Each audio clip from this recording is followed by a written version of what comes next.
बड़े हॉल हैं जिनमें ये बच्चे रहते हैं। जब इस पूरी व्यवस्था के बारे में जिला समन्वयक से पूछा गया तो वो महज अपनी तारीफों के पुल बांधते नजर आए। यमुना एक्सप्रेस वे पे फिर हुआ हादसा। हादसे में हुई 5 लोगों की मौत।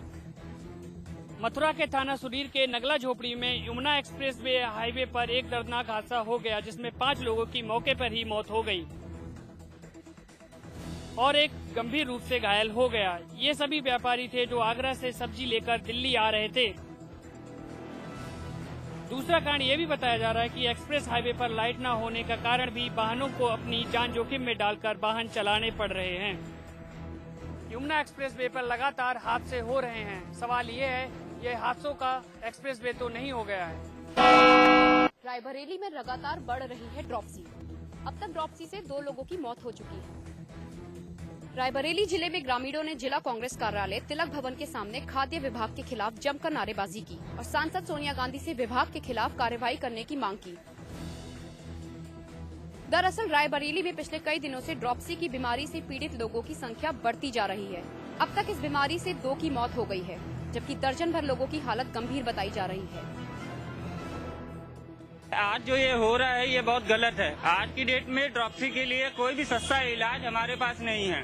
हम अगर लखनऊ जाते हैं तो वहाँ से हमें रेफर कर दिया जाता है, हम कानपुर आते हैं तो वहाँ से हमें रेफर कर दिया जाता है। इसके लिए हमने सोनिया गांधी को ये भेजा है हमने कि वो हमारी मदद करे। ये लालगंज के कुछ लोग आए थे, ये जो कड़वा तेल में मिलावट का है, इसी सिलसिले में कुछ लोग मर भी गए हैं और कुछ लोग अस्पताल में भर्ती हैं। और एक ज्ञापन उन्होंने दिया है सोनिया गांधी के पास भेजने के लिए, तो उसको हम मतलब भेज देंगे। यहाँ भी जो भी होगी संभवतः उनकी मदद की जाएगी। इलाज के लिए दर दर की ठोकरें खाकर परेशान ग्रामीणों ने प्रदर्शन किया। आगरा में चल रहे बाल शिशु गृह में एक लापरवाही का मामला सामने आया है। लापरवाही का आलम यह है कि चाहे अधिकारी हो या कर्मचारी, हर कोई मासूम बच्चों की जिंदगी से खुलेआम खिलवाड़ करते नजर आ रहे हैं। आपको बता दें, अनाथ बच्चों की देखभाल के लिए यहाँ संस्था में बच्चों का बुरा हाल है। देखभाल का आलम यह है कि यहाँ 3 महीने में 3 बच्चों की मौत और 3 गंभीर रूप से बीमार हैं, जो अस्पताल में जिंदगी और मौत से लड़ रहे हैं। जब इस बारे में शिशु गृह के अधिकारियों से पूछा गया तो उनके पास कोई भी उचित जवाब नहीं है। गोरखपुर कैंट थाना क्षेत्र में 3 लड़कियों के लापता होने से पूरे महानगर में सनसनी फैल गई है। आखिरकार वो लड़कियां गई कहां? बीते 27 तारीख से कैंट थाना क्षेत्र के एमपी गर्ल्स इंटर कॉलेज की 3 छात्राएं स्कूल के बाहर से ही गायब हैं। उनके परिजन लगातार उनकी खोजबीन में प्रयास कर रहे हैं और पुलिस के थाने की चक्कर भी लगा रहे हैं, लेकिन अभी तक ये तीनों छात्राओं का पता नहीं चल पाया। आखिरकार वो तीनों छात्रा गई तो गई कहां? यह एक सवालिया निशान खड़ा होता है। पुलिस अब 2 बिंदुओं को बिंदु केंद्र बना करके जांच में जुट गई है। पहला बिंदु यह है कि प्रेम प्रपंच में कहीं वो लड़कियां फरार तो नहीं हो गई। दूसरा बिंदु यह है कि कहीं वो तीनों लड़कियों का अपहरण तो नहीं हो गया। अंबेडकर नगर में प्रेमी ने प्रेमिका की हत्या कर दी। बताया जा रहा है कि दोनों मात्र 3 महीने पहले ही फरार हुए थे। दरअसल अकबरपुर के गांजा गांव में 3 महीने पहले घर से भागे युगल प्रेमी ने साथ जीने मरने की कस्में खाई थी। एक साथ कोचिंग में पढ़ने के दौरान भी दोनों एक दूसरे के नजदीक आए और अलग अलग धर्म संप्रदाय के होने के बावजूद भी उनकी मोहब्बत परवान चढ़ी। एक समय ऐसा भी आया जब दोनों समाज और परिवार की नजरों से दूर रहकर अपना घर बसाने के लिए घर से कलकत्ता भाग गए और कुछ समय बाद वहां से चंडीगढ़ पहुंच गए। इसके बाद वो धर्म नगरी हरिद्वार पहुंचे। हरिद्वार में प्रेमिका शादी कर घर वापस लौटने की बात कर रही थी और ऐसा ना करने पर वो अपने घर जाने पर अड़ी थी, जिससे घबराए प्रेमी ने अपनी प्रेमिका का कत्ल कर दिया। चाकू से हुई। किसने मारा? किसने मारा? सर हमने। क्यों? क्या कर दिया? क्या हो गया? सर दोस्त ने कहा मेरे साथ बसा, वो बयान देना चाह रहे, उल्टा बयान दे रही थी। उसके बाद दोस्त ने कहा ऐसा कर दोगे कुछ होगा नहीं, सर उसे नहीं करवाया। इसमें जो है ये उसी गांव के बगल का जो है मेराज नाम का लड़का, उसको बहला फुसला के भगा ले गया था। उसका मुकदमा पंजीकृत था। छानबीन की गई तो पता चला कि ये जो है इसकी हत्या करके लक्सर थाना क्षेत्र हरिद्वार में शव को फेंक दिया है। इसमें हत्या की बढ़ोतरी कर दी गई है तथा जो मेराज अभियुक्त है उसको गिरफ्तार कर लिया गया। फिलहाल कातिल प्रेमी अब पुलिस के शिकंजे में है और उसने अपना जुर्म भी कबूल कर लिया है। कॉर्बेट नेशनल पार्क में वाहनों की तेज गति वन्य जीवों के लिए मुसीबत का सबब बनी हुई है। रामनगर के नेशनल कॉर्बेट पार्क की सीमाओं से सटे हुए नेशनल हाईवे 121 पर वाहनों की तेज आवाजाही से वन्य जीवों को परेशानियों का सामना करना पड़ रहा है। दरअसल इन वाहनों की तेज गति में अक्सर वन्य जीव आ जाते हैं जिससे इनकी मौत तक हो जाती है, लेकिन वहीं दूसरी ओर कॉर्बेट प्रशासन वाहनों की तेज गति को रोकने में नाकाम साबित हो रहा है। फिलहाल वन विभाग भी इन हादसों पर लगाम नहीं लगा पा रहा है।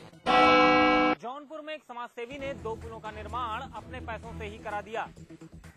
जौनपुर में एक समाजसेवी ने वो काम किया है जिसे सांसद, विधायक समेत अन्य जन प्रतिनिधियों को करना चाहिए था।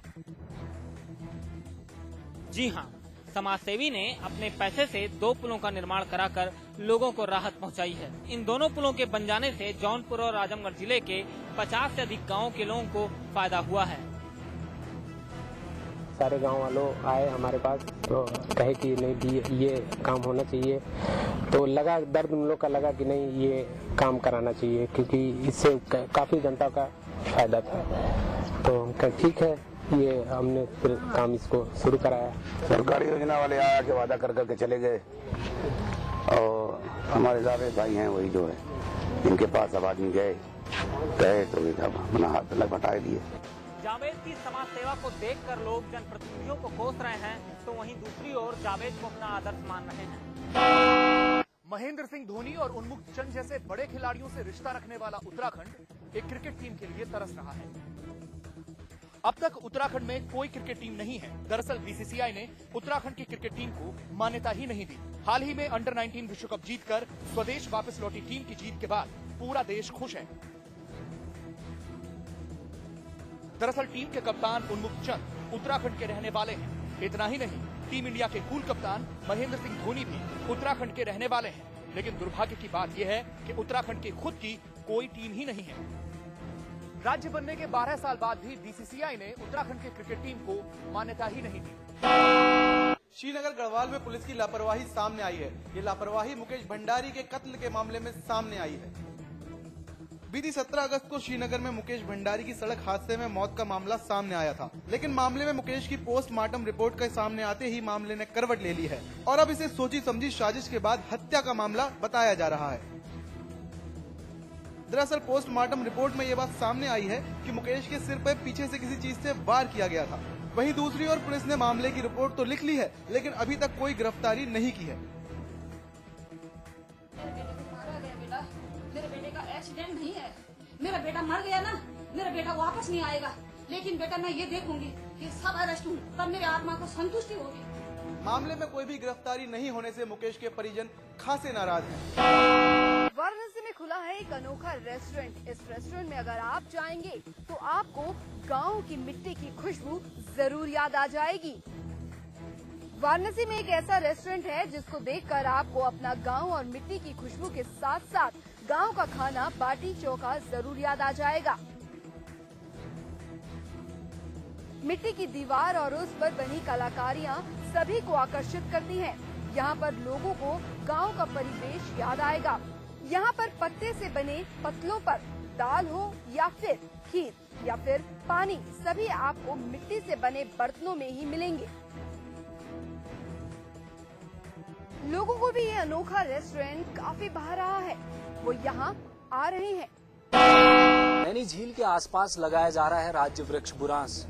इससे नैनीताल की खूबसूरती और भी बढ़ जाएगी। उत्तराखंड का राज्य वृक्ष कहे जाने वाले बुरांस को देखने के लिए लोगों को राज्य के जंगलों में जाना पड़ता है, लेकिन नैनीताल के लोगों ने अब इन पेड़ों को नैनीताल की मशहूर नैनी झील के आसपास लगाने की मुहिम शुरू की है और इसी के चलते नैनीताल के सभी लोग नैनी झील के आसपास इन पेड़ों को लगाने के लिए इकट्ठा हुए। दरअसल इस वृक्ष पर लाल रंग का एक बेहद खूबसूरत फूल खिलता है जो इसकी सुंदरता को सबसे अलग बनाता है और सीजन में उत्तराखंड के जंगल इन्हीं बुरांस के फूलों से खिल उठते हैं। अब नैनीताल के लोगों ने पर्यटकों को भी इस पेड़ की सुंदरता का दीदार कराने का मन बना लिया है। लिहाजा अब इन पेड़ों को नैनीताल झील के इर्द गिर्द लगाया जा रहा है। पहाड़ों में बुरांस की एक अलग पहचान है। शहर में अगर यह वृक्ष खिलने लगता है तो वाकई में शहर की खूबसूरती में 4 चांद लगने तय हैं। गाजियाबाद के वसुंधरा में अचानक चलती स्कूली बस में आग लग गई, जिसमें बस में सवार 42 बच्चों की जान बाल बाल बची। वसुंधरा स्थित अमेठी स्कूल के बच्चों को लेकर जा रही बस में शॉर्ट सर्किट से अचानक आग लग गई। आनन फानन में आग बुझाकर बच्चों को सकुशल बाहर निकाल लिया गया और दूसरी बस से घर भेजा गया। लेकिन हादसे के दौरान बस में कई खामियां पाई गयी। बस में न तो आग बुझाने के संसाधन थे और न ही first aid box. Emergency gate भी जाम पड़ा था। फिलहाल पुलिस ने बस को सीज कर मामले की जांच शुरू कर दी है।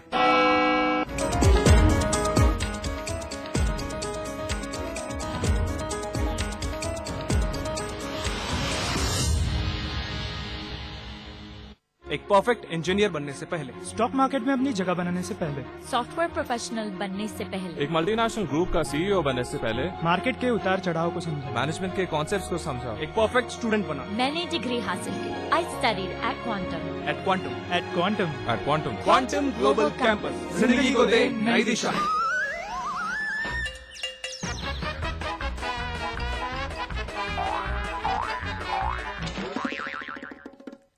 नमस्कार दोस्तों, देखते रहो हंसते रहो में आपका स्वागत है।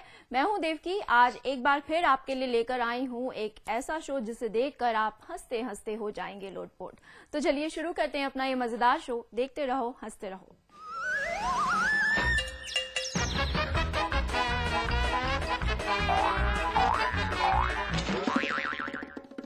चलिए आज सबसे पहले आपको दिखाते हैं कपिल और सुमोना की कॉमेडी। क्या कमाल दिखा रहे हैं ये दोनों मिलकर। जाना जलाता हूं अभी।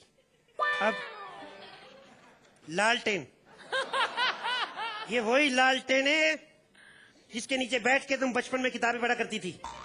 ओके। मस्त राम के हंसी के फवारे। तो ढंग की किताबें पढ़ी थी ना, बैंक में जॉब लग जाती तुम्हारी। ये आपको बता दूं मैं, हवेली 35 साल से भी पुरानी है। 350 कह सकते हैं आप, या 3500 साल, जितने भी। इतनी पुरानी हवेली, यहाँ पे बड़े बड़े लोग आने से घबराते हैं। आप लोग सोच रहे मैं नहीं घबराता, आप गलत सोच रहे हैं। मैं अभी पजामा चेंज करके आया हूं। मेरे को एक चीज समझ में नहीं आती, ये जो पुरानी हवेलियां थी, डाक बंगले, इसको डाक बंगला के नाम से भी जाना जाता है, भूतिया हवेली भी, जिसके जो मन में आए कहता है। मेरे को एक समझ में नहीं आती, जो फिल्मों में होते थे डाक बंगले, उनके चौकीदारों को पेमेंट कौन देता था? करेक्ट। क्योंकि मेरे को पता करना है, मेरे को भी लेनी। 35 साल हो गए नौकरी करते।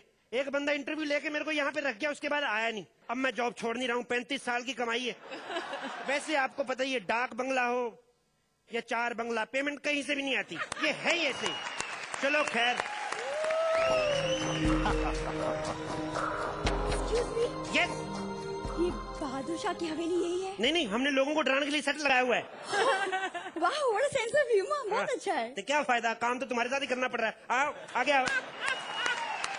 आप बताओ, काम की बात बताओ, काम की बात। मेरा नाम सुमोना है। बकवास नहीं करनी, काम की बात बताओ। मैं बॉम्बे से आई हूँ और भूतों पे फिल्म बना रही हूँ। ओके। तो मेरी फिल्म की रिक्वायरमेंट है एक बहुत पुरानी हवेली। ओके। तो सुना है कि ये हवेली बहुत पुरानी है। ये बहुत पुरानी हवेली है। हम लोगों ने तो एक टाइम पे टीपू सुल्तान को 4 कमरे किराए पे दिए थे। टीपू सुल्तान, एक सेकंड, उनका तो अपना महल था। हाँ, तो जब बन रहा था तब तो रहना था ना कहीं पे, तो तब दिया था हमने। तो इसका मतलब मैं कुछ दिनों के लिए रह सकती हूँ? बस आप ये समझे, हम सब लोग बस कुछ ही दिनों के लिए रुके हुए हैं, मई के महीने तक। उसके बाद सबको अपने अपने काम कर रहे हैं।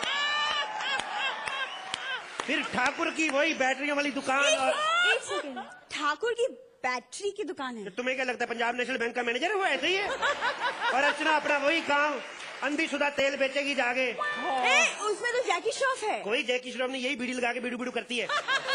मूछे लगा के बीड़ू बीड़ू करती रहती है, मूछे उतार के बीड़ी बीड़ी करती रहती है। चलिए अब आपको दिखाते हैं कृष्णा और सुदेश की कॉमेडी, जिसमें कृष्णा बन गए हैं कालिया। आग कहते हैं और बुझी को राग कहते हैं। जली को उठना तू रोको के नहीं। जली को आग कहते हैं, बुझी को राग कहते हैं, और जिसकी जली की जली रह जाए और बुझे ना उसे कालिया साहब कहते हैं। क्या बात है, पहचाना मेरे को? हाँ। कौन? Hulk Hogan? हल्क होगन बोले साली, रात को सब हल्के ही लगते हैं। अरे अभी तो कोई भी नहीं पहचानता है मेरे